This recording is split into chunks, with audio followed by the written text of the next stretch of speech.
ছিলেন একজন সফল ফ্রিল্যান্সার। আউটসোর্সিং করে যে আয় হতো তা দিয়ে নিজের খরচ চালাতেন তিনি। স্বপ্ন ছিল উচ্চ শিক্ষা নিতে দেশের বাইরে যাবেন, সে প্রস্তুতিও নিচ্ছিলেন। কিন্তু হঠাৎই নেমে এলো অন্ধকার। স্বপ্নগুলো সব দুঃস্বপ্নে পরিণত হলো। আন্দোলন চলাকালে তিনি শিক্ষার্থীদের পানি ও বিস্কুট খাওয়াচ্ছিলেন, আর সে সময় মাথায় গুলিবিদ্ধ হয়ে মারা যান তিনি।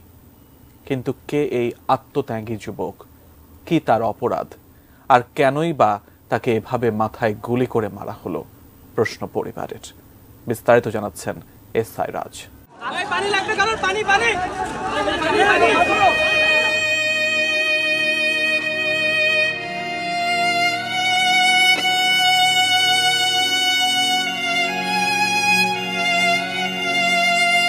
এবারের কোটা সংস্কার আন্দোলনে একেবারে প্রথম দিকে নিহত হন সফল ফ্রিল্যান্সার মীর মাহফুজুর রহমান মুগ্ধ।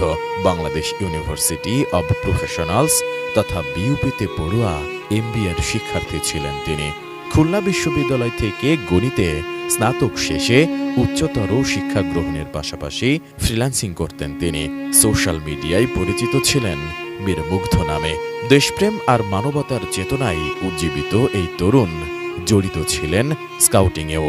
তবে কোটা সংস্কার আন্দোলন চলাকালে মাথায় গুলিবিদ্ধ হয়ে ঝরে গেছে এই তাজা প্রাণ। গুলিবিদ্ধ হওয়ার কিছুক্ষণ আগের একটি ভিডিওতে দেখা যায় ধোঁয়ায় আচ্ছন্ন সড়কে ছোটাছুটি করছেন শিক্ষার্থীরা। এর মধ্যে হাতে পানি ভর্তি বাক্স ও বিস্কুট নিয়ে ছুটছেন মুগ্ধ। ছাত্রদের ডেকে ডেকে বলছেন, পানি লাগবে কারো, পানি।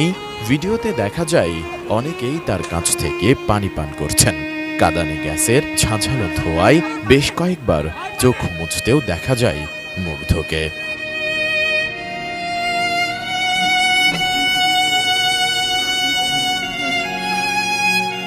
এদিকে মেধাবী মুগ্ধের মৃত্যুর শোক কাটিয়ে উঠতে পারছেন না পরিবার, পরিজন, সহপাঠী ও বন্ধুরা। সামাজিক যোগাযোগ মাধ্যমে স্ক্রল করলেই সামনে আসছে তাকে নিয়ে লেখা নানান স্মৃতিচারণমূলক পোস্ট। সহমর্মিতা জানিয়েও অনেকে লিখছেন, মুগ্ধকে স্মরণে রাখবে এ জাতি। ডিজাইন, এলিগেন্স, বিউটি, সেরা পণ্য সবার জন্য জেভিকো। মুগ্ধর যমজ ভাই মীর মাহবুবুর রহমান স্নিগ্ধ বলেন, আমাদের 3 ভাইয়ের মধ্যে মায়ের সবচেয়ে বেশি খেয়াল রাখত মুগ্ধ। কি লাগবে না লাগবে সবসময় মাকে দেখে শুনে রাখত। নিজে ফ্রিল্যান্সিং করে নিজের খরচ চালাত। আমরা মানসিকভাবে মেনে নেওয়ার চেষ্টা করছি, কিন্তু মা এখনো কেঁদে চলেছেন। আর বাবা তো কথা বলতে গেলেই ভাষা হারিয়ে ফেলছেন। ও তো আমার শুধুমাত্র ভাই না, মানে আমার বন্ধু বলেন, বেস্ট ফ্রেন্ড বলেন, ভাই বলেন, সবই ও ছিল। একসাথে আমরা সবসময় সব কিছু করতাম, একসাথে সব জায়গায় যেতাম, একসাথে মানে যত রকম যা কিছু আছে সব কিছু একসাথেই আমরা করতাম। ওর খুব ইচ্ছা ছিল বিমান বাহিনীতে জিডি পাইলট হিসেবে কাজ করবে। তো ওর কাছে কোনো ফোন টোন ছিল না যখন আইএসএসবি থেকে বের হয়েছে। আমি এমইএসে যাচ্ছি বাস দিয়ে, ওকে রিসিভ করতে যাচ্ছিলাম, কিন্তু পুরোপুরি যেতে পারিনি। এমইএসে দেখি রাস্তার পাশে একলা বসে আছে, বসে বসে কাঁদতেছে। তো এই স্মৃতিটা আমার কাছে সবসময় মনে থাকে, যে ওর এই একটা আক্ষেপ সবসময় থেকে যাবে। রিসেন্টলি আমি অনেক জায়গায় দেখতে পাচ্ছি যে অনেকে ওর একটা স্ট্যাটাস নিয়ে ওটাকে ভিন্ন খাতে প্রবাহিত করার চেষ্টা করতেছে। হ্যাঁ, আমার রিকোয়েস্ট, আমার পরিবারের পক্ষ থেকে একটা রিকোয়েস্ট, যাতে ওকে কোনো খাতে কোনো প্রবাহিত করা না হয়, কোনো ভিন্ন খাতে প্রবাহিত করা না হয়, সেটা আমাদের কাছে সবচেয়ে খারাপ লাগবে। এদিকে মর্মান্তিক ওই ঘটনার বর্ণনা দিতে গিয়ে মুগ্ধর সঙ্গে থাকা বন্ধু নাইমুর রহমান আশিক বলেন, কারো বিপদ দেখলে সবসময় ছুটে যেত মুগ্ধ। উত্তরায় ছাত্রদের ওপর হামলা হচ্ছে শুনে অন্য বন্ধুদের নিয়ে ছুটে যান তাদের পাশে দাঁড়ানোর জন্য। ওই দিন অনেককেই হাসপাতালে নিয়ে গেছি আমি ও মুগ্ধ। বিকেল 6টার দিকে ছাত্রদের মাঝে পানি ও বিস্কুট দিয়ে সড়ক ডিভাইডারে বসে বিশ্রাম নিচ্ছিলাম। হঠাৎ রাজুক কমার্শিয়ালের সামনে থেকে পুলিশ গুলি করতে করতে এগিয়ে এলে সবার সঙ্গে আমরাও দৌড় দেই। হঠাৎ দেখি গুলি লাগাই সড়কে পড়ে গেছে মুগ্ধ। তার কপালে গুলি লেগে ডান কানের নিচ দিয়ে বেরিয়ে যায়। আমরা 3 জন ছিলাম বসা।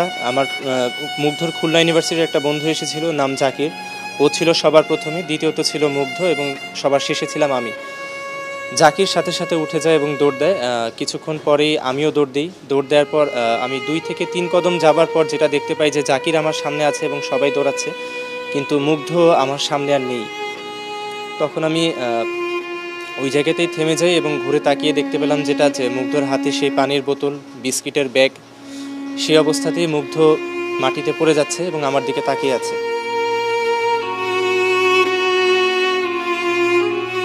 মুগ্ধদের গ্রামের বাড়ি ব্রাহ্মণবাড়িয়ায়।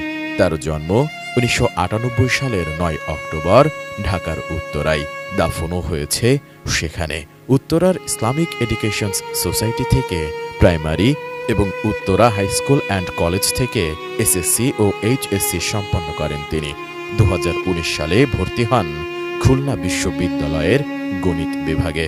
লেখাপড়ার পাশাপাশি ভালো ফুটবলও খেলতেন মুগ্ধ। গায়ক, গিটারিস্ট বা সংগঠক হিসেবেও সুনাম রয়েছে তার। এমন এক টকবকে যুবকের এহেন করুণ মৃত্যু কাঁদিয়েছে অনেককেই।